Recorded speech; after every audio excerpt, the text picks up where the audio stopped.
धनेश्वर हा कॉन्ट्रॅक्टर याचा पण उल्लेख तुम्ही करत होता, जीबी मध्ये देखील हा मुद्दा गाजला, आज आंदोलन करताय का? निश्चितपणे धनेश्वर बिल्डरचं उखळ पांढरं करण्यासाठीच ह्या निविदा काढण्यात आलेल्या आहेत. धनेश्वर बिल्डर जो आहे त्याची नेटवर्थ म्हणजे पत वाढवण्यासाठी 2 टेंडर क्लब करण्यात आले.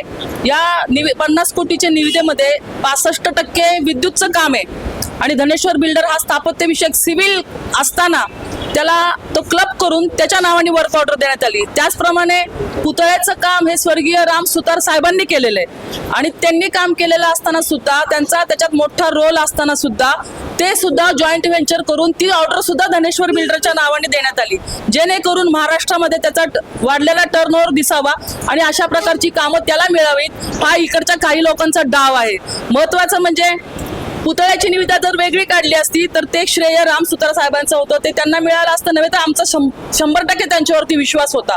परंतु स्थापत्य विषयक इलेक्ट्रिकलची कामं, पुतळ्याचं काम सगळ्या आणि जुना जो पुतळा ज्या ठिकाणी बसणार होता त्या ठिकाणी सुद्धा 20 कोटी रुपये खर्च केलेत आणि ते सगळे पैसे पाण्यामध्ये गेलेत.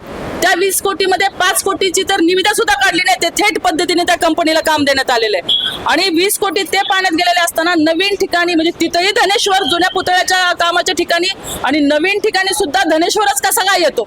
तिथं त्यांनी 0.5 ने टेंडर घेतलं होतं आणि इथं तर ॲट पारनी घेतलेलं आहे. ॲट पार म्हणजे ऑलरेडी जे अंदाजपत्रिके रक्कम आहे ती आधीच फुगवण्यात आली आहे 10 ते 20% आणि त्याच्यानंतर सुद्धा जेव्हा इलेक्ट्रिकल आणि स्थापत्याची कामं आमच्या स्थायी समितीच्या अजेंडामध्ये 20 ते 30% आणि 38% बिलो गेली आणि अशी कामं यांना इक्वलंट रेटला दिली गेली आणि इलेक्ट्रिकल आणि स्थापत्य एकत्र करून पुन्हा धनेश्वरच. मग या धनेश्वरवरती काय महानगरपालिकेचा जावई आहे का तो? मग एवढे मेहरबानी का?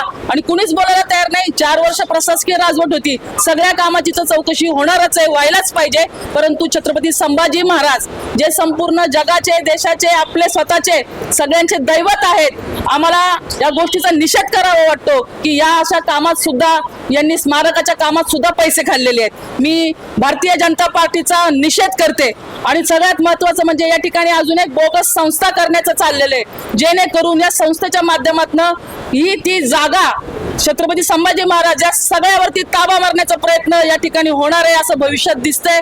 तर ही जर समिती झाली तर त्याच्यामध्ये मान्य महापौर, मान्य विरोधी पक्ष नेते, स्टँडिंग कमिटी चेअरमन आणि सर्व पक्षाचे गटनेते या समितीमध्ये असायला पाहिजे. ना कोणीही खाजगी कोणती संस्था या ठिकाणी आम्ही होऊ देणार नाही.